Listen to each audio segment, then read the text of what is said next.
Bonjour à tous. La légitime défense, qu'est-ce que c'est? Bon nombre de pratiquants de sports de combat, notamment de self-défense, enseignent des techniques donc de défense personnelle en cas de situation d'agression, de situation conflictuelle, sans réellement enseigner ce qu'est la légitime défense et dans quelles conditions elle intervient. Quels sont les éléments qui vont en fait constituer le fait que vous êtes en état de légitime défense face à une agression ou pas. Alors, vous trouverez sur Internet d'ici ici et là des vidéos traitant de techniques d'autodéfense, de self-défense. Un grand nombre de pratiquants, de professeurs enseignent des vidéos du tutoriel sur différents supports, différents réseaux vidéo. Mais en réalité, ne vous explique pas dans quel contexte ces techniques doivent être vraiment exécutées et quels sont les risques que vous encourez si votre défense, votre riposte n'est pas proportionnelle, n'est pas nécessaire, n'est pas simultanée à cette agression. Donc je vais vous montrer un certain nombre de vidéos, quelques vidéos que j'ai prises à droite, à gauche, qui sont assez représentatives de ce que je vais vous dire. Alors, il s'agit de vidéos tournées lors de stages ou de cours de professeurs d'arts martiaux, de self-défense réputés, hein, qui sont très connus. Vous allez en reconnaître probablement certains. Mon intention n'est pas de nuire leur image, ni de dire ce qu'ils font c'est bien, ce que je fais moi c'est mieux. Le contexte n'est pas du tout là. Ce que je vais vous montrer, c'est les dérives d'une technique et les conséquences que cela peut engendrer.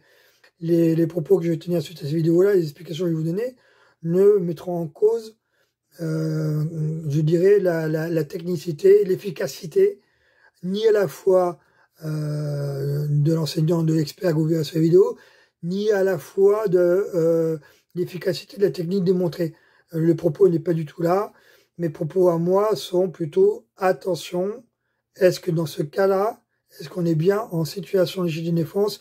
Est-ce qu'on ne mettrait pas en danger la personne qui a pratiqué cette discipline-là?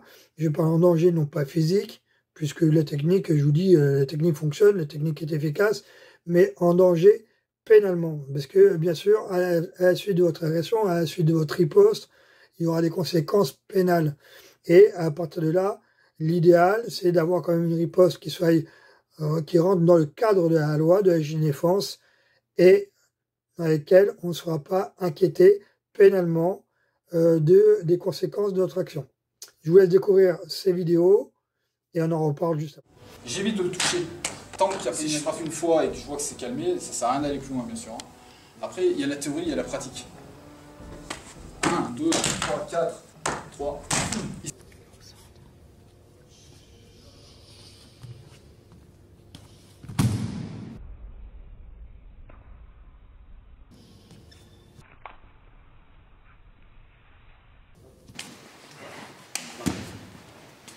Là, à ce moment-là, tu l'as pas sorti. Donc ce mouvement-là, là, pousse vers le haut. Okay, ça me permet de descendre direct avec celui-là. Pousse vers le haut, ça me permet de pouvoir aller chercher une paille. Par exemple, on a toujours une paille. Voilà, si on appuie, on fait la technique tout à l'heure. S'il arrive comme ça, en prédateur, là, il tape. Hein. Ça, c'est une frappe cervicale. On lui pète la tête. Par contre, à ne pas faire, c'est lâcher. Il faut le garder sous contrôle. Non, mais là, on n'est plus dans une situation normale. Hein. Faut pas hésiter. Hein. Là, il veut faire une pression. Il faut garder. Oui, je sais, ça fait barbare. Ici, mais il vous faire du mal. Hein. Il n'est pas gentil. Hein. Là, attention. Continue. Là, on tire. Imaginez, ici.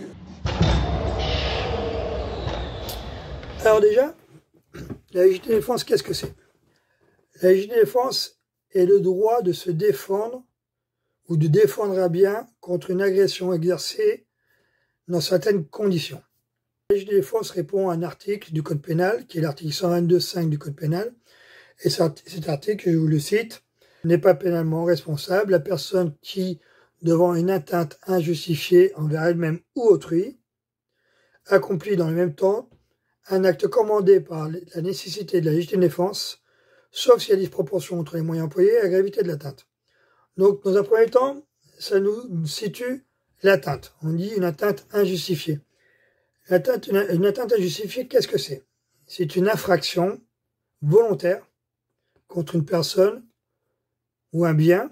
Ensuite, qu'est-ce qu'elle nous dit? Accompli dans le même temps un acte commandé par la nécessité de légitime défense, sauf s'il y a disproportion entre les moyens employés et la gravité de l'atteinte.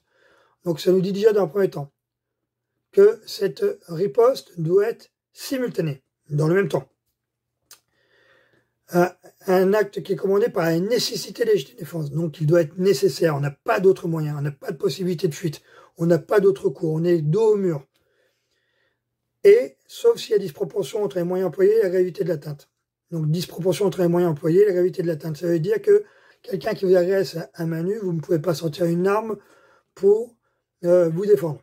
Autrement dit, quelqu'un qui vous attaque à main nue, il claque, coup de poing, vous ne pouvez pas sortir un couteau ou un fusil pour l'abattre. Il y aura disproportion entre les moyens employés et la gravité de l'atteinte. Pour rester assez simple, assez schématique, une personne qui vous agresse à main nue, vous ne pouvez répondre à main nue. Une personne qui vous attaque avec une arme, vous pouvez riposter avec une arme. En gros, c'est ça. Donc, en fait, sur les vidéos que vous avez pu voir, lorsqu'il quelqu'un vous saisit par le col, mais que cette personne-là n'a pas été, je dirais, n'a pas porté de coups, et où il y a quand même encore, je dirais, difficile, comme dans certaines vidéos qu'on a pu voir, le fait de pouvoir dire qu'elle est réellement vous porter un coup. Et que sur le fait d'une saisie, une simple saisie, qui peut être simplement une menace verbale, vous avancez sur la personne, vous lui assénez une dizaine de coups. Mais est-ce que vous êtes vraiment en état de légitime défense? Parce que, rappelez-vous, il faut que votre riposte soit nécessaire. Est-ce que c'était réellement nécessaire d'avancer sur la personne et lui porter un certain nombre de coups pour pouvoir dégager cette saisie et vous enfuir? Alors, nécessaire pour mettre hors d'état de nuire et efficace, il n'y a aucun doute. Pénalement parlant, je ne suis pas sûr que cela soit viable. D'accord? À mon avis, le simple fait de pouvoir faire lâcher une saisie et de prendre la distance serait la meilleure réaction. Quand vous avez une personne qui vous agresse physiquement, ou même qui vous menace physiquement, comme dans d'autres vidéos qu'on a pu voir, et que l'expert vous montre en sortant une arme de sa poche, une arme blanche en l'occurrence, est-ce qu'il n'y aura pas de disproportion entre les moyens employés et la gravité de l'atteinte?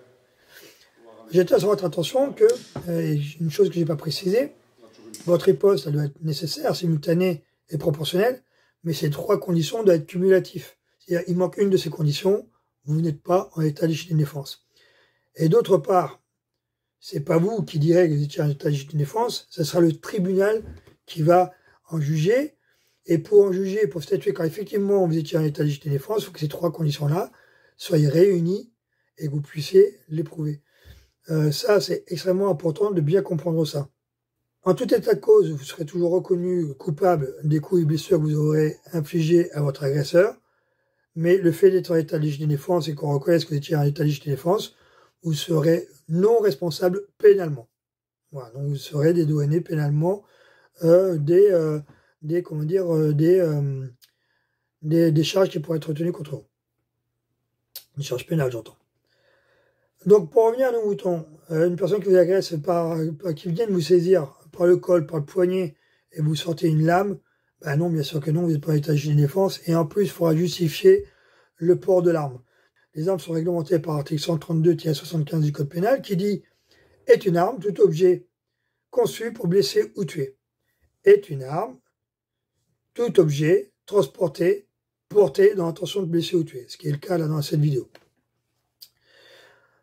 Ensuite, quelqu'un qui arrive menaçant, aussi menaçant qu'il soit, à votre table, vous êtes assis à une table, pour faire référence à une autre des vidéos qu'on a pu voir, et que la finalité, vous lui porter un certain nombre de coups, et que sur la finalité de votre démonstration, vous avez dénuqué la personne, c'est-à-dire vous lui avez ôté la vie, alors que la personne ne vous a même pas parlé dans la démonstration, ne vous a même pas parlé, ne vous a pas agressé physiquement.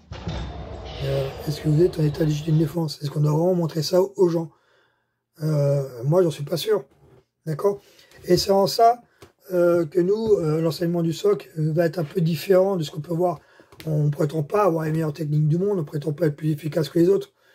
Par contre, on a une prétention, c'est d'être complètement dans le cadre légal d'emploi de la force. On fait très attention à ce qu'on dit, on fait très attention à ce qu'on démontre, et les techniques qui sont employées seront toujours dans ce sens-là, toujours dans le sens du après. Il y a l'agression et il y a l'après-agression. Et qu'est-ce qui va se passer pénalement derrière vous? C'est dommage que pour vous défendre ou défendre votre famille, c'est vous qui vous retrouviez en prison. Donc vous pouvez vous défendre, il n'y a pas de problème. Connaître des techniques, c'est savoir vous défendre. Connaître la loi, c'est savoir vous protéger. Et la loi, elle n'est pas contre vous. La loi, elle est aussi faite pour vous protéger. Et quand vous connaissez bien la loi, eh ben, vous savez ce que vous pouvez faire, ce que vous ne pouvez pas faire. En tout état de cause, à chaque fois, vous pouvez prendre la fuite. À chaque fois que vous pouvez vous mettre en sécurité vos biens ou les personnes de votre entourage, autrui, eh ben, vous ne serez pas en état de défense puisque votre riposte sera plus nécessaire. Voilà, attention à ça. Dans certaines démonstrations aussi, ou de certaines vidéos de self-défense que je peux voir, je vois très souvent des gens amenés au sol suite à un riposte, et une fois qu'il est au sol, mettre un ou deux coups de pied au niveau visage, hein, avant de prendre la fuite. Mais là, pareil, est-ce que cette riposte, là, est-ce que ce coup de pied-là, est-ce qu'elle n'était nécessaire? Et moi, je pense pas. Et à partir du moment qu'on va pouvoir vous dire que c'était pas nécessaire, vous ne serez plus en état de défense, puisque les trois conditions doivent être cumulées.